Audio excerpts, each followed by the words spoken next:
ما يفسده الزمالك يصلحه الاهلي. الزمالك عكنن علينا في ماتش انبي، جه الاهلي وقال لك ايه؟ لا يا باشا، لا مش هسيبك تزعل، انا هظبط لك المود، شكرا يا غريمي. الاهلي السنه دي اكتر فرقه بتظبط المود بتاعت المشجعين للانديه المنافسه، دي حقيقه ما اقدرش انكرها. ليه بقول الكلام دوت؟ النهارده الزمالك عمل كل حاجه عشان ما يكسبش، وبالفعل نجح ان هو يحقق ده. نجح ان هو النهارده بكل الاخطاء الفنيه اللي هو عملها. اخطاء فنيه ازاي؟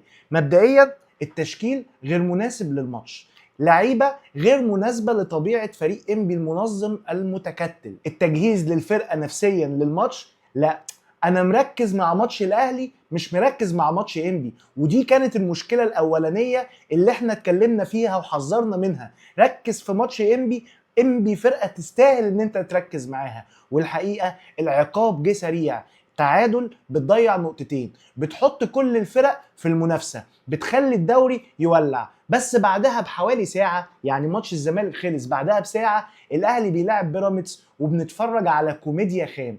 الاهلي النهارده بيثبت مقوله انا قلتها كتير، المقوله اللي بتقول ان الكوره مش سكواد بس، الكوره فيها حاجات كتير مهمه، التنظيم مهم، العدل مهم، فكره ان انت تكون فرقه ازاي برضو مهم، مدير فني او اداره فنيه قويه منظمه يقدر ان هو يستغل الناس اللي معاه برضو مهم. الاهلي لا يمتلك اي عنصر الا الكتمنص، الفلوس. الاهلي عنده فلوس، وبصراحه ما اقدرش انكر الاهلي عنده جمهور. علشان كده الناس اللي بتقول لي انت ازاي فرحان ان بيراميدز كسب، طب ما هو كده بيراميدز خطر عليك.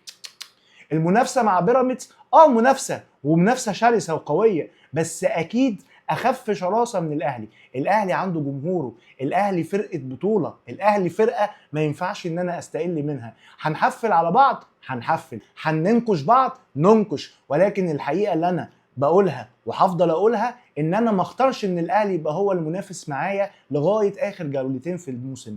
النهارده بنتيجه الاهلي وبيراميدز الاهلي يقترب رسميا من الكونفدراليه، بس دوت ليه شروط معينه لازم تتم. نرجع للزمالك شويه. النهارده الزمالك بدأ بتشكيل عجيب وغريب مريب. النهارده لقينا سيف الدين الجزيري اساسي، مش عارف كان بيفكر فيها ازاي الكابتن معتمد جمال وهو بيحط اسم سيف الجزيري في السكور شيت.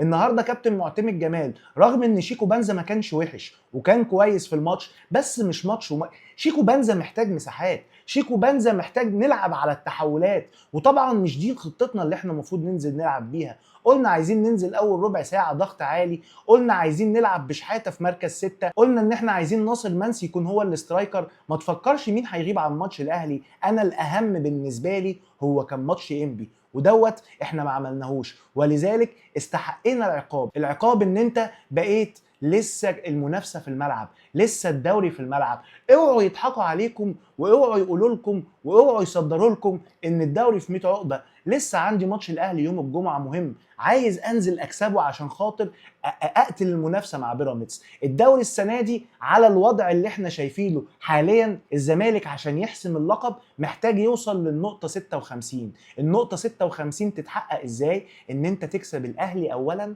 ثم سموحه ثانيا، لان اي نتيجه سلبيه في ماتش الاهلي هتحطك في حاله من حالات الشك، واحنا مش عايزين نوصل للمرحله دي.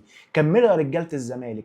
غلطنا النهارده كابتن معتمد جمال، النهارده التشكيل، وان احنا اخرنا نفسينا وضغطنا نفسينا وقللنا الوقت اللي احنا نقدر نستغله، بدل ماتش 90 دقيقه بقى قدامنا شوط علشان نصلح اخطاء الشوط الاول. كمان اتاخرنا في التغييرات، بس اللي انا اقدر اقول لك عليه ان برضو لازم كل مره اطلع اقولها، واي زملكاوي لازم يقولها، شكرا كابتن معتمد جمال وشكرا لعيبه الزمالك ان انتم مخلينا حتى الان في الوضع اللي احنا فيه ده بننافس وبنتكلم في منافسه وبنتكلم في دوري ابطال افريقيا، وبنتكلم ان احنا بننافس فرق مسابقانا بكتير في السكواد والقيمه التسويقيه. اوعوا كمان يصدروا لك فكره ان الدوري خلص وان انت ماتش الاهلي دوت سهل وما ينفعش ما تكسبش الاهلي بالمستوى الحالي وان دي اضعف نسخه للنادي الاهلي. الكلام ده كله اكس. ماتش الاهلي والزمالك ماتش بدون توقعات، ماتش القمه طول عمره ما بيعترفش بحاجه غير ب 90 دقيقه رجوله واداء وروح. الاهلي بيمتلك عناصر في كل مركز من المراكز، عناصر قويه قيمه تسويقيه عاليه، اسامي كبيره. مكسبي على الاهلي هيكون مكسب كبير ومكسب وليه طعم. لكن فكره ان يقول لك والله حتى لو كسبتني ده انت بتلاعب اضعف نسخه للنادي الاهلي، والله ده انت لو ما كسبتنيش يبقى بتهزر.